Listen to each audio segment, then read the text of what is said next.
ઓમ શાંતિ મિત્રો, આજે આપણે આ સુરણની ચિપ્સ કરવાની છે। તો મેં એક ચૂરણ લીધું છે, તો એની ચિપ્સ પહેલાં એને છાલ ઉતારી લઈશ, પછી એની ચિપ્સ કરીને તમને બતાવું। આ રીતે એની છાલ ઉતારવાની છે।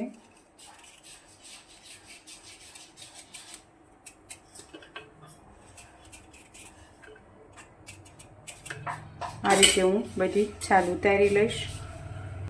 જો આ રીતે મેં સુરણની છાલ ઉતારી નાખી છે। હવે એની આપણે ચિપ્સ બનાવવાની છે, તો હું તમને ચિપ્સ બનાવતા શીખવાડીશ। જો આ રીતે આપણે આખું આમ ઓલું થાય નહીં એટલા માટે આપણે એના બે કટિંગ કરી લેવાના છે।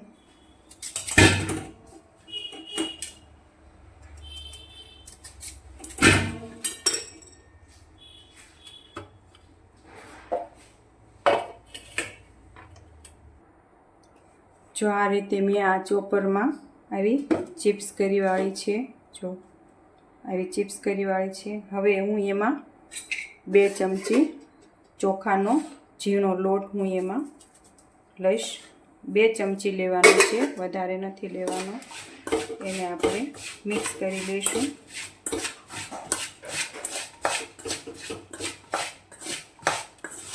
આપણે ફરાળમાં યુઝ નથી લેવાની, એટલે ચોખાનું નખાય। જો તમારે ફરાળમાં લેવાની હોય તો તમે એમાં તપકીરનો અથવા રાજગરાનો લોટ એડ કરી શકો છો।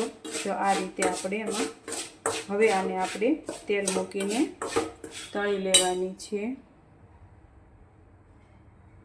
આ આપણે ચૂરણની ફરાળી ચિપ્સ કરવાની છે। તો હવે હું એને એમાં મેં વાટકીમાં 2 ચમચી પાણી લીધું છે અને અડધી ચમચી હું એમાં મીઠું એડ કરું છું।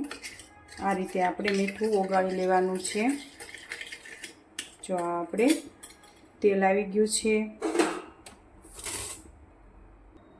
આ આપણે તેલ આવી ગયું છે।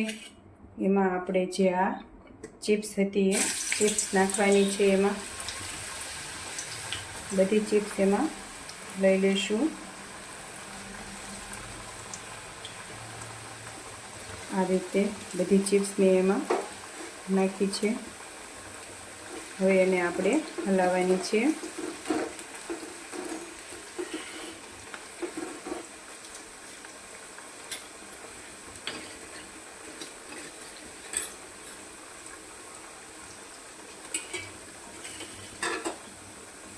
હવે એમાં આપણે જે આ મીઠાવાળું પાણી કર્યું હતું એ એમાં આપણે 1 ચમચી એડ કરીશું।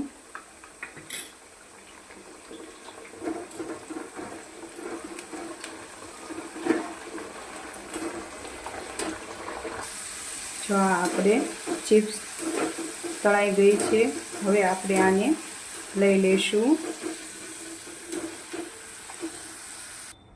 જો આ આપણી ચિપ્સ તૈયાર થઈ ગઈ છે। હવે આપણે એમાં લાલ મરચું ભભરાવીશું।